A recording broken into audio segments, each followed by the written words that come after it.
에, 우리 최고위원님들 고생하셨습니다.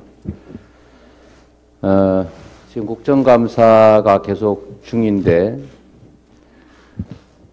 민생을 챙겨야 될 정부 여당이 오히려 정쟁을 격화시키고 있습니다. 야당이 정쟁을 하더라도 여당 입장에서 오히려 민생을 챙겨야 되는데 완전히 반대 현상이 벌어지고 있습니다. 여당이 야당을 공격하고 있습니다.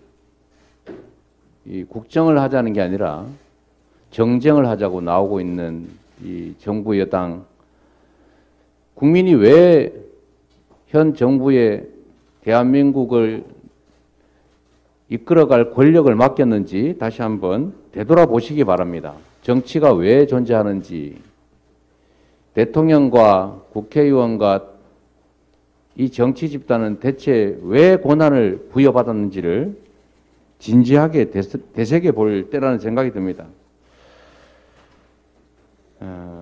우선 첫 번째로 지금 최근에 정부 측에서 대기업이 부자라는 건 프레임이다, 이런 해괴한 소리를 했다고 합니다. 우리 민주당에서 초부자 감세, 대기업들 중에서도 초대기업, 영업이익이 3천억 이상이 발생하는 이 초대기업에 대한 초부자 감세 안 된다. 또 양도소득, 주식 양도소득세 100억까지 면제 주자. 이게 초부자 감세 아니겠습니까? 집도 3채 이상 가진 사람들에 대한 누진과세 없애자. 그러면 집 500채, 1000채 사가지고 싹쓸이 하라는 얘기입니까? 이런 데 대한 감세를 지금 계속 강행하겠다고 하는데 이게 이 정부가 우리 5천만 국민을 위한 정부인지 상위 0.01%를 위한 특권 정부인지 도대체 알기가 어렵다, 그런 말씀드립니다. 감세하면 경제 살아난다, 이런 해괴한 얘기하고 있는데 지금 바이든 정부가 지금 만든 IRA법, 소위 인플레 억제법도 기실 그 내부 본질은 법인세 증세입니다. 그리고 영국의 보수당이 감세하겠다고 했다가 최근에 철회했습니다. 독일, 유럽 국가들은 오히려 횡재세 도입해서 이 많은 초과이익 내고 있는 기업들한테 추가 세금을 걷고 있습니다. 그런데 우리 정부는 완전히 반대로 가고 있습니다. 이 초부자 감세, 우리 민주당 결코 용납하지 않겠다, 이 말씀 드립니다. 자꾸 고집 부려서 양극화 완화, 심화시키는 그런 일 포기하시기 바랍니다. 정말로 민생과 경제가 중요합니다. 정쟁을 하더라도 기본적으로 민생과 경제를 챙겨가면서 해야 될 텐데 이 현 정부 보면 민생 경제를 완전히 포기한 것 같습니다. 우리가 보통 안보가 경제다, 평화가 경제다, 이렇게 얘기합니다. 근데 지금 안보 불안이 참으로 심각합니다. 이 안보 불안은 곧 경제 불안으로 이어집니다. 우리 국민들 사이에 이러다가 혹시 다시 국지전이나 전쟁 벌어지는 거 아니냐, 이런 걱정들이 점점 늘어나고 있습니다. 왜 국민들에게 이런 걱정을 하게 합니까? 낙탄 사고는 일회적인 사고라고 변명할지 혹시 모르겠지만 지금 더 심각한 문제가 벌어지고 있습니다. 바로 한미일 합동 군사훈련입니다. 지금 일본은 과거 남침보다 5년 전까지 한국을 무력 지배했던 나라입니다. 과거에 대해서 진지하게 반성하고 사과하지 않습니다. 인권 침해, 위안부, 강제징용 문제 가지고 계속 오히려 문제 삼습니다. 독도가 자기 땅이라고 끊임없이 우깁니다.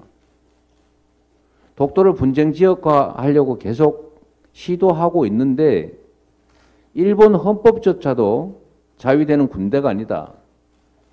교정권이 없다라고 하고 있는데 대한민국 국군이 미군과 함께 한미 군사훈련하는 거야 누가 뭐라 하겠습니까?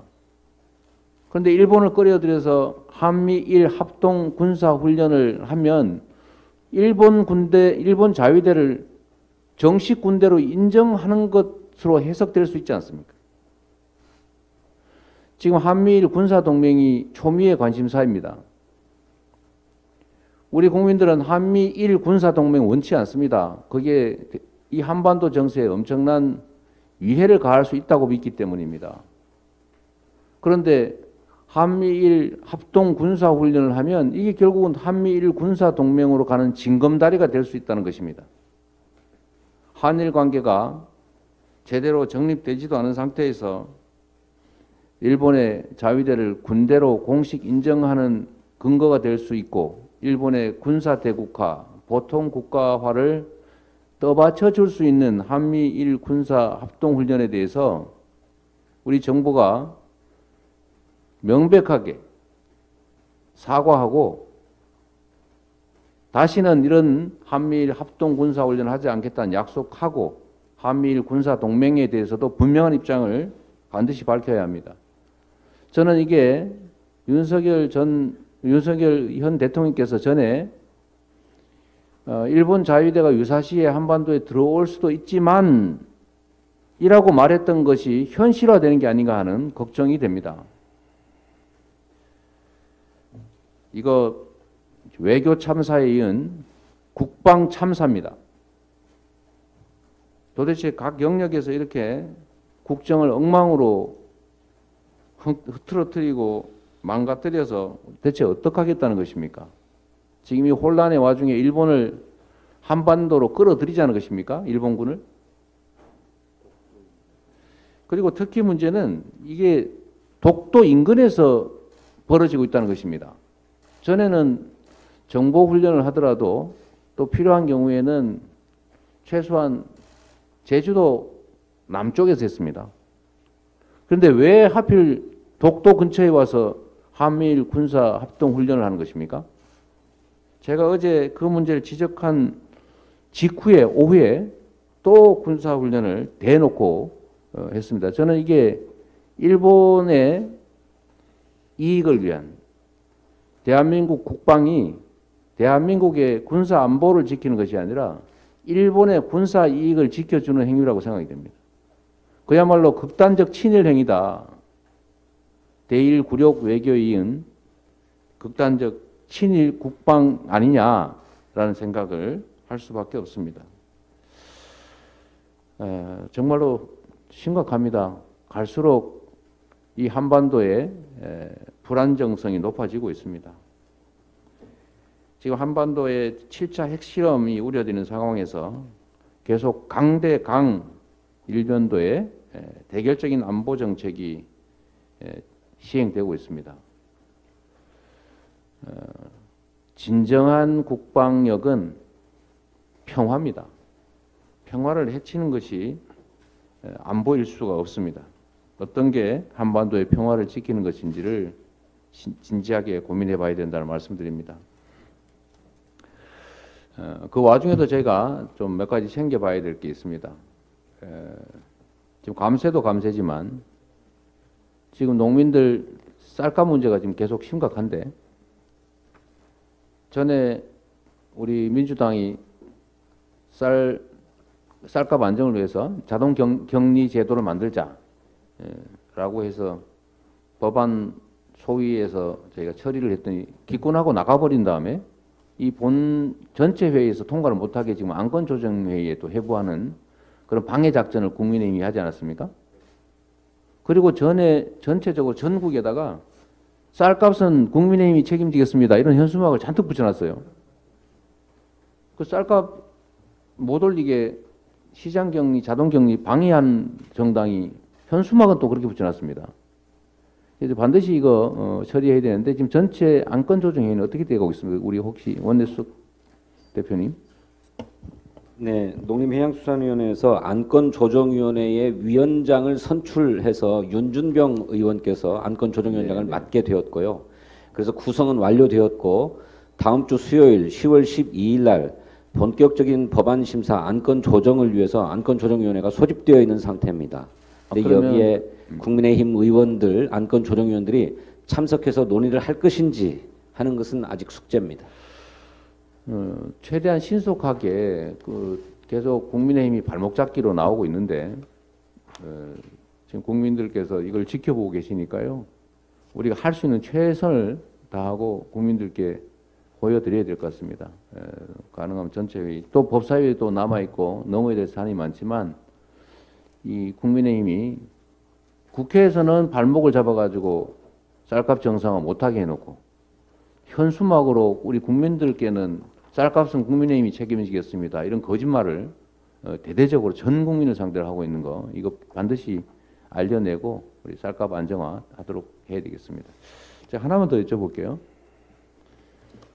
지금 이자 문제가 좀 심각한데 지금 가계부채가 전 세계에서 가장 높은 상태고 지금 이자율이 8%에 좀 육박하고 있어서 이자율이 1% 올라가면 가계의 이자 부담이 약 20조 원 늘어나는 거 아닙니까?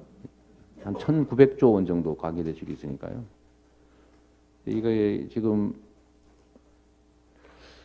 결국 이자를 못 갚게 되면은 뭐 제2금융권 대부업체에 가서 돈 빌려서 이렇게 돌려막기 할 수밖에 없을 거고 그것도 견디기 어려우면 결국 사채 시장으로 가야 되고 사채 시장으로 가면은 이자율이 무슨 수백 퍼센트, 수천 퍼센트 하게 되는데 결국은 죽음의 길로 가는 거 아닙니까?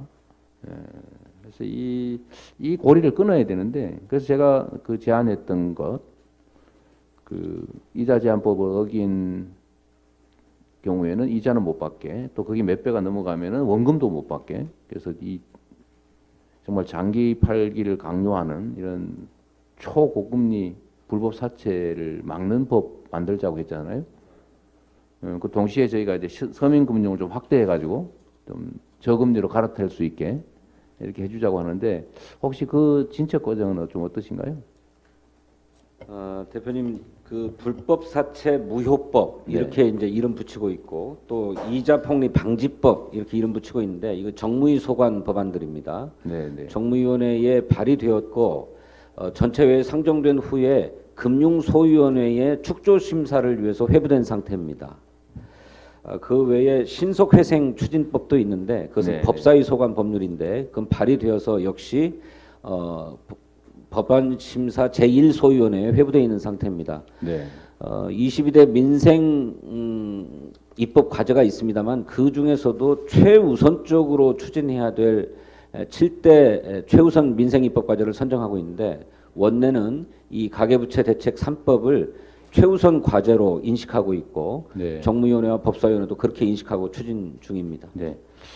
그리고 말씀 그 하신 김에 아까 저기 우리 서영교 최고위원님 민영화 지금 민영화 그다음에 자산 매각 반대 저지 대책위원회 그걸 하기로 아까 우리가 지금 비공개 회의에서 결정하지 않았습니까? 그리고 그거 지금 서영교 최고위원님께서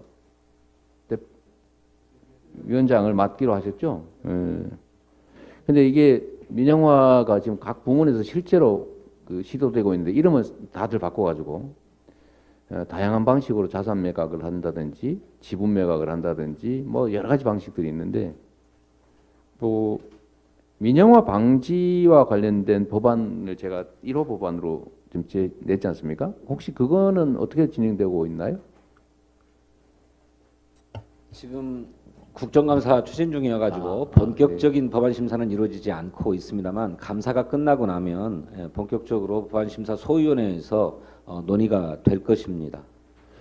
이게 지금 다른 법률들하고는 달라서 우리 국민의힘의 정책은 아니라고 하긴 한데 우리의 판단으로는 민영화를 추진하잖아요, 그죠? 자산 매각하고 지분 매각하고 어쨌든 시장이 중심이다 이런 생각을 하고 이때까지 계속 민영화를 추진해 왔고 그죠 그 땅이 그래서 그런 측면에서 우리가 그 금지 법안 또는 방지 법안, 저지 법안을 내면 동의할 리가 없는 것 같아요, 그죠? 그래도 우리가 할 수 있는 최대로 해야 되겠죠. 네. 네, 네.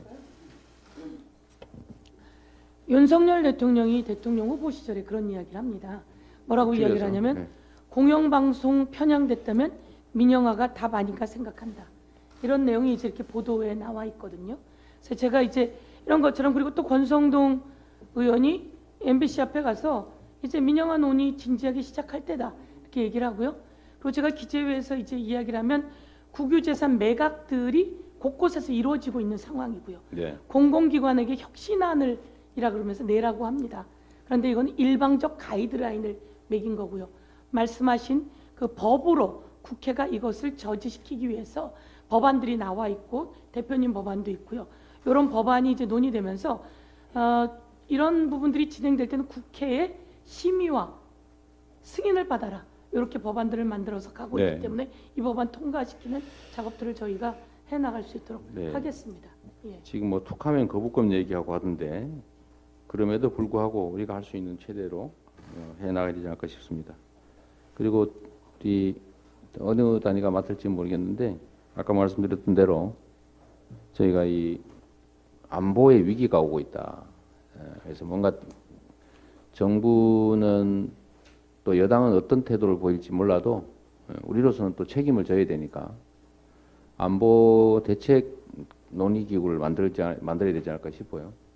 그건 아까 총장님께서 한번 챙겨보시기로 했나요? 그 관계에서는 지금 한반도 전반의 안보 상황들이 급박하게 돌아갈 수가 있고 하기 때문에 현재 저희 당내에는 외교통일안보 자문회의와 한반도 평화경제특별위원회 그리고 또 국방안보특별위원회 등 여러 기구들이 현재 네. 존재하고 있습니다.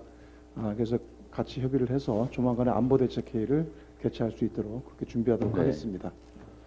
이제 체계적으로 이제 한반도 안보 문제를 논의할 대책 논의기구, 대책기구를 최대한 빨리 좀 하고 또 필요하다고 보여지는데 뭔가 이렇게 좀 전문가들이나 이런 역량 있는 분들과 함께 현재 지금 상황이 어떤지 대체 또 앞으로 어떻게 나가야 될지를 같이 논의를 좀 신속하게 해보면 좋겠습니다. 네. 당내뿐만 아니라 외부 전문가까지 네. 함께 다 망라를 해서 그렇게 네. 추진하도록 자, 하겠습니다. 수고하시고.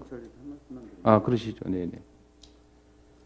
이제 그동안 서민금융 가계부채 문제와 관련해서 이제 그 3법을 준비를 하고 있는데 추가적으로 지금 이제 검토를 좀 하고 있는 게 꼭 이건 필요하다 보는데 우리 민주연구원에서 마침 치약 차주 문제의 심각성을 최근에 보고를 했거든요. 그래서 관련된 이제 법안이 지금 나와 있는 게 개인채권법입니다.